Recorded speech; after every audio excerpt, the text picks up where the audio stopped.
Gunsmoke. Brought to you by Chesterfield. Chesterfield packs more pleasure because it's more perfectly packed, thanks to Accuray. They satisfy the most. Around Dodge City and in the territory on West, there's just one way to handle the killers and the spoilers, and that's with a U.S. Marshal and the smell of Gunsmoke.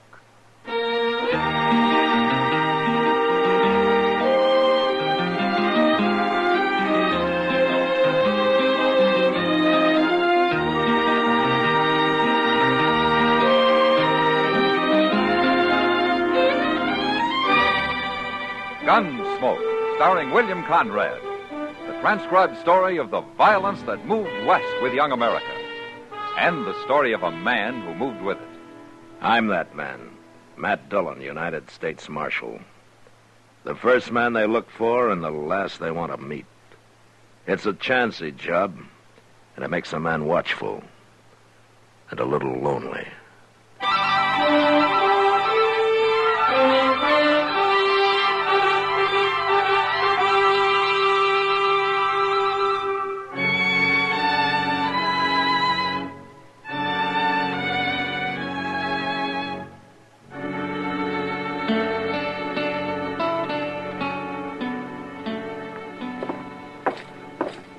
Doc went on ahead, Mr. Dillon. He said to tell you he'd meet you there. From what you say, there isn't much use for either one of us, Chester. No, sir. Poor old Mr. Sawyer. He looked long dead to me. Right in his office, huh? Yes, sir. That's where the boy found him. Looked like he pulled a chair into the middle of the room and stood on it. Hanging sure is a bad way to die, ain't it? I guess when a man wants to kill himself, it doesn't matter much how he does it. No, sir. How come there's no crowd outside? Well, I told the boy to go on home and not to talk to anybody. Oh, good. And then I went in, cut Mr. Sawyer down. I come looking for you and Doc. Uh-huh. The door wasn't locked, huh? No, sir.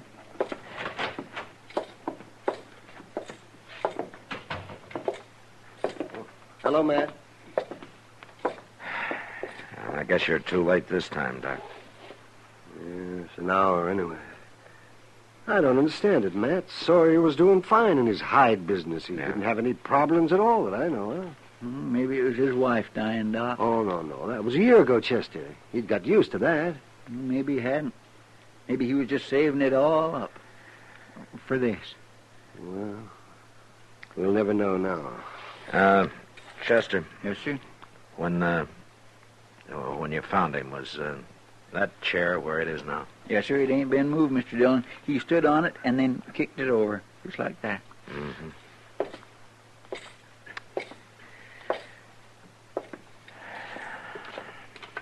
That's a bad way to die. I sure wouldn't never try it, Doc. Well, I hope not, Chester. No, what I mean is, supposing you kick the chair out from under you and then change your mind. Oh, wouldn't that be fearsome? Probably happens to a lot of suicides, Chester. Doc. Oh, yes, Matt. Are there any bruises on him? Well, I don't know, Matt. I haven't looked. Let me see. Of course, hanging doesn't bruise, but... wait a minute. See, there is a lump here.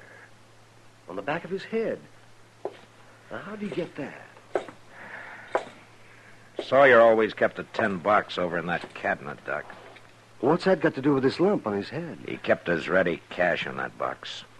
It's not there now. You mean somebody stole it? Now, who'd do that? Whoever walked in here hit him in the head and hoisted him up on that rope. I knew old Sawyer pretty well. He wasn't the kind of a man who'd kill himself. By heaven, I think you're right, Matt. He didn't have any enemies. Whoever did this is going to be mighty hard to find.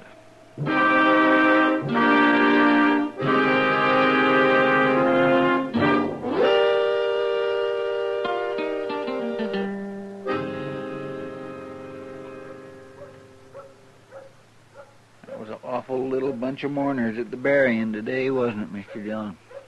Well, I guess people kind of shy away from suicides, Chester. Poor old man Sawyer. Seems pretty mean letting everybody go on believing he went and hung himself. He won't mind, Chester. But if the man who killed him thinks he got by with it, he just might get careless. Yes, sir. He might. Hey, Who's that Miss Kitty's walking with? I don't know. She's right pretty. For Dodge. Yeah. But, Chester, I wouldn't put it exactly that way to her if I were you. Oh, well, I didn't mean nothing by it. I would... Hello, Matt. Chester. Hello, Miss Kitty. How are you, Kitty? Cora, I'd like you to meet Marshal Dillon and Chester Proudfoot. This is Cora Bell. How do you do? How do you do? If either of you ever come around to the Long Branch, you'd have met Cora a week ago. Well, we've been pretty busy, Kitty. Oh, sure. I hope I'll see you over there soon, Marshal. And you too, Chester. Oh, I'll be there, Miss Cora. Even tonight, maybe. Good. My. Kitty, I promised Mel I'd meet him at Delmonico's. I'd better hurry along. I'll see you tonight. Bye. Bye. Goodbye. Matt, you know who this Mel is she's meeting? No, huh? Mel Tucker. Mel Tucker. That no good, slack-jawed water. They're in love, Chester. Love, my. Wild in love. Oh, Ever since they met a week ago. I just can't believe it. About her, I mean. Sometimes there's no accounting for women, Chester. Heard Mel Tucker used to be something of a man, Matt. He still carries a gun. It's not exactly what I meant. Oh, I guess he was all right. Before the whiskey took it out of him. One thing, he's crazy jealous. About the worst I've ever seen. Well, he ought to be. She got to look at a good man, she might come to her senses. How'd they get started, Kitty? Oh, Mel Tucker was over in Newton, and when he got on the Santa Fe for Dodge, Cora was on it, too. They're even talking of getting married, Matt. Do you think they will? As soon as Tucker gets hold of some money, they will. And it won't be very soon. That man's been broke for 3 years. I don't know, Chester.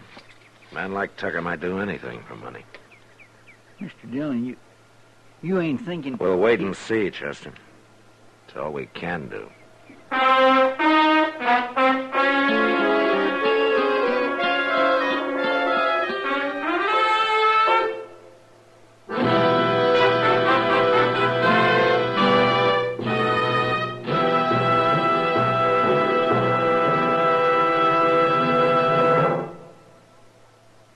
You've heard Bobby Haggard whistling it on radio and television.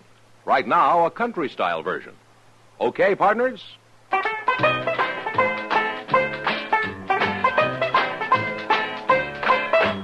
Packs more pleasure, packs more pleasure. Chesterfield packs more pleasure because Chesterfield's more perfectly packed. The more perfectly packed your cigarette, the more taste and mildness are released for you. Chesterfield, made by exclusive Accuray, has an open, easy draw that unlocks all the pleasure of fine tobaccos. Now, Accuray ensures an even distribution of tobacco from one end of your Chesterfield to the other. Chesterfield is firm and pleasing to the lips, mild, yet deeply satisfying. Chesterfield packs more pleasure because Chesterfield's more perfectly packed. To the touch, to the taste, Chesterfield packs more pleasure because it's more perfectly packed. By Chesterfield, mild, yet they satisfy the most.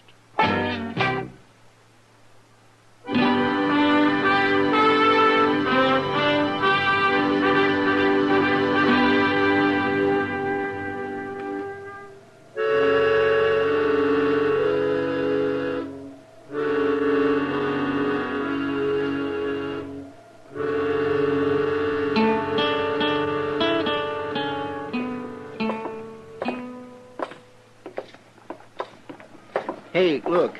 Now, there's something I've been looking for, Mr. Dillon. Oh, what? Over here in the store window. Huh? Look. Mr. Jonas finally got him in, see? Oh, you mean those paper collars and cuffs? No, them boot jacks. Oh. They're pretty fancy. Yeah, they're metal, Mr. Dillon. And they cost $3. You could make one of your own with 10 cents worth of wood. Yeah, but these is iron. They last forever. Chester, wait a minute. Look inside there. Hmm? Right at the counter there. Why, it's Mel Tucker. And look at that pile of stuff he's bought. Yeah. And look at the cash he's paying for it with. Mr. Dillon, you really think he did it? I'm going to try to find out. How? Oh, he's coming out now. I guess he's going to pick up his stuff later. He'll need a wagon. Oh, Tucker. Oh. Hello, Marshal.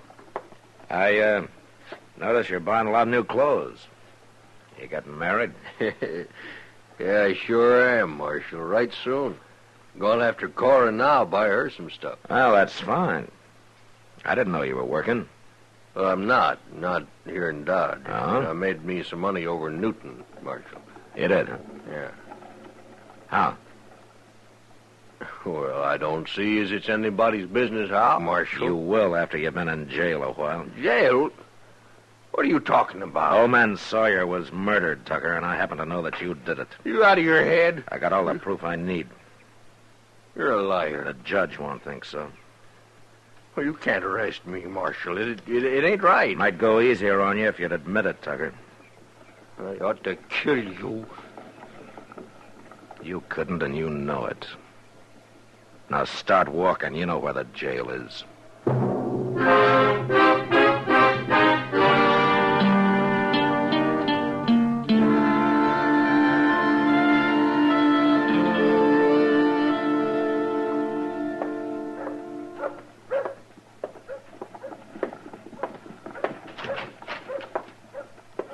Hi, Matt. Oh, come on in, Doc. I'm just killing a little time, Matt, so if you're busy... No. Sit down. There's nothing going on here. Oh, well, thank you, Matt. Where's Chester? He's probably over working on Mr. Jonas again. Jonas? Well, what for? Yeah, that metal boot jack. Chester won't pay more than $1, and Jonas is holding out for $2.50. It's been going on like that for a week. Ever since you threw Mel Tucker in jail, huh? Yeah, that's right. He show any signs of weakening, Matt? Now he won't admit a thing, Doc. Cora been to see him? Mm-hmm, every day. But that's beginning to work on Tucker. What is? Being in jail, he can't ride herd on her the way he's been doing. Kitty was right. He's a mighty jealous man. You still think he did it, Matt? Yeah, I do. It looks like I'm going to have a hard time proving it. You sure? Hey, Mr. Dillon, have you... Oh. Hello, Doc. Chester.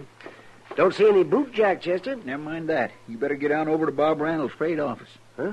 What for? Autopsy, I guess. He's dead, Doc.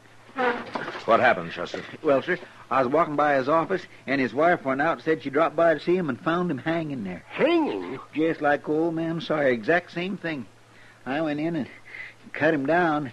This time I took a look around. He'd been hit on the head all right, and somebody tried to open his safe.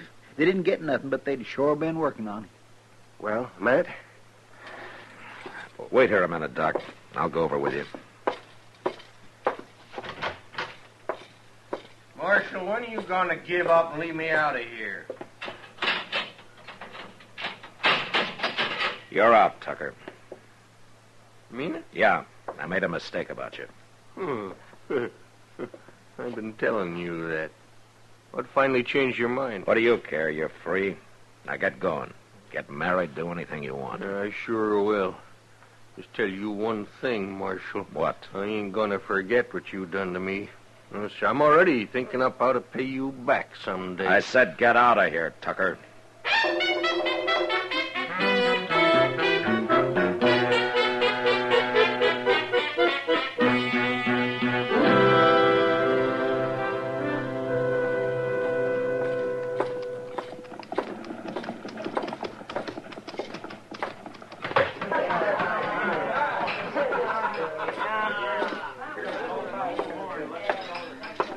You busy, Kitty? No. Sit down, man. What's on your mind? Oh, plenty. You didn't enjoy having to turn Mel Tucker loose yesterday, did you? Yeah, there wasn't anything else I could do, Kitty. Well, you've made mistakes before, Matt. You don't usually take it so hard. Kitty, Mel Tucker's perfectly capable of having killed old man Sawyer. But he sure didn't do it. Yeah. Sometimes I gotta do my hunting like a lion in a tree. Just lie still and wait. And you don't like that, do you?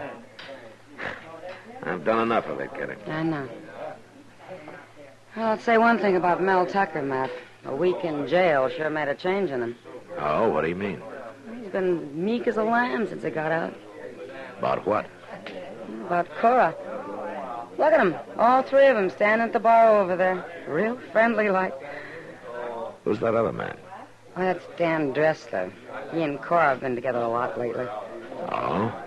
Well, where'd he come from? I don't know. He rode into town a day or so after you threw Tucker in jail. Maybe Tucker doesn't know about Cora and him, huh?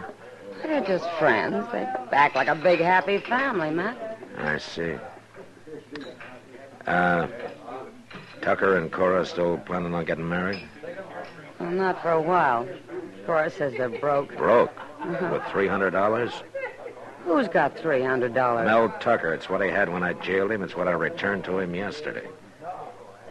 Well, that doesn't make sense, does it? Maybe it does, Kitty.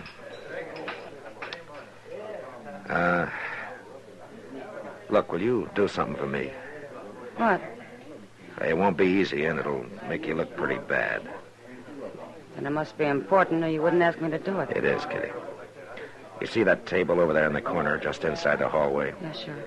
I want you to get Cora and Tucker and this Dressler over there. Offer to buy him a drink or something, huh? And then what?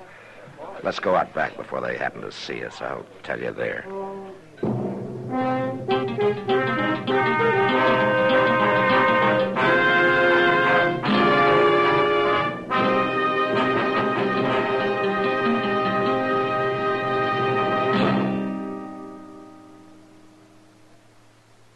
Where are you listening to Gunsmoke? In your kitchen?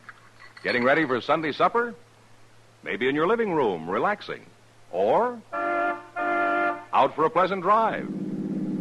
Say, how's the scenery out your way? This is the first weekend of spring, you know. Of course, you'll enjoy all of spring's pleasure more with Chesterfield. You see, Chesterfield packs more pleasure because it's more perfectly packed. A more perfectly packed cigarette gives you an open, easy draw that unlocks all the better taste and mildness of fine tobaccos. And Chesterfield, made by exclusive Accuray, is more perfectly packed, with an even distribution of tobacco from one end of your Chesterfield to the other. Firm and pleasing to the lips, mild, yet deeply satisfying. Remember, to the touch, to the taste. Chesterfield packs more pleasure because Chesterfield's more perfectly packed. By Chesterfield. Mild, yet they satisfy the most.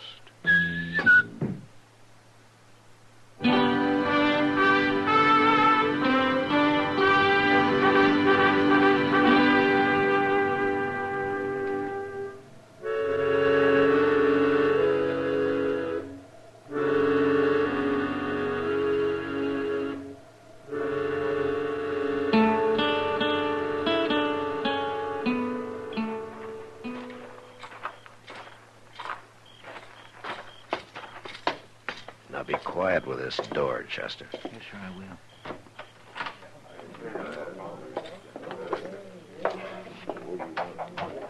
That's good. All right, now follow me. Good thing this hallway ain't creaky. Now, this is far enough. They at the table yet? Yeah, I think so. I sure do hope this notion works, Mr. Dillon, and I hope Miss Kitty don't get hurt out of it. Well, I'll try to stop anything like that, Chester. Look, I'm going to get closer. You wait and then follow me, huh? Yes, sir. Appreciate your buying us all a drink, Kitty, but I don't know why you're doing it. Kitty's a nice girl, Mel. Not enough reason? Yeah, I guess so. Most people I know don't do nothing for you without wanting something out of it. No, Dad. Chester's right, Carl. What? I'm not a nice girl. There's something I want. There, you see? I told you. What do you want, Kitty? I want Mel Tucker to know about you and Dan Dressler. To know about me and Dan. I don't like to watch a man being made a fool of, the way you're doing to Tucker. What are you talking about? Now. You better explain yourself, Kitty. I will, Tucker. You think Dan Dressler's a friend, don't you? Go on, keep talking. Well, he's a friend, all right. But Cora's friend, not yours. You're out together every night. You're in jail, and every day, too. That's a lie. Shut up, leave her talk, Dressler. Everybody in Dodge knows what they've been doing except you. I guess I'm the only person that's not afraid to tell you. You think she's in love with you? Kitty! Get up, Dressler. Oh, wait a minute, Tucker. You ain't going to listen to that fool. You gonna talk, get are up, you? or I'm gonna shoot you right there. No, Mel, Bill. It's a Now, trick Cora, or you something. shut up. Don't. You better stop it, Mr. Dillon. I can't, Chester, not yet. All right, Dressler. I paid you to hang Bob Randall. I didn't pay you to make love to my girl. All right, that's it. Get up now, fool Tucker. That's enough, Tucker. He was going to shoot Cora, Matt. Chester, Yes, sir. get Tucker's gun. Yes, sir, I will. Dressler dead, Mr. Dillon? Yeah. You sure walloped Tucker a good one. Mel was going to kill me. The marshal hadn't hit him. He'd have killed me. I'm sorry I had to do it, Cora. Mel was going to kill me. He shouldn't have been jealous of me. He shouldn't have been jealous of me. Cora, you hired Dan Dressler to hang Randall, didn't you? But Mel made me do it. But you're an accomplice. I only did what Mel told me. It wasn't my idea. I didn't murder the man. I loved Mel. I had to do it. I loved him. I loved him. Well, it's just too bad you loved him, Cora. Because now you're as guilty as he is. Come on.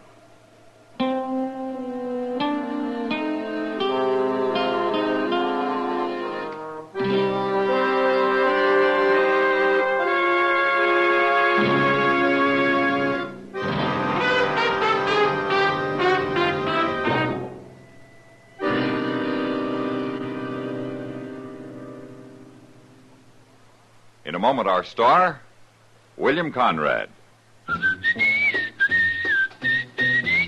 Chesterfield packs more pleasure because Chesterfield's more perfectly packed. Chesterfield, made by exclusive Accuray, packs more pleasure because it's more perfectly packed.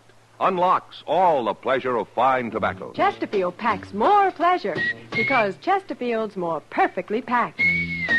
Firm and pleasing to the lips. Chesterfield. Mild. Yet they satisfy the most. You know, on the frontier, a newcomer could almost always find some land and a little water to build himself a ranch. But next week, trouble comes to Dodge when two men claim title to the same area. And that was the West. Good night. Gunsmoke, produced and directed by Norman Macdonnell, stars William Conrad as Matt Dillon, U.S. Marshal. Our story was specially written for Gunsmoke by John Meston, with music composed and conducted by Rex Corey. Sound patterns by Tom Hanley and Bill James. Featured in the cast were Lawrence Dobkin, Virginia Gregg, and John Dehner. Parley Baer as Chester, Howard McNear as Doc, and Georgia Ellis as Kitty.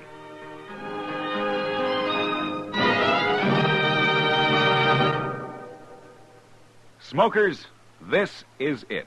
L&M filters. So good to your taste, so quick on the draw. Make today your big red letter day, your L&M red letter day. Superior taste and filter, it's the miracle tip. Make today your big red letter day. Change to L&M today. L&M, so good to your taste. So quick on the draw. Get L&M today. Relax with L&M. So good to your taste, so quick on the draw.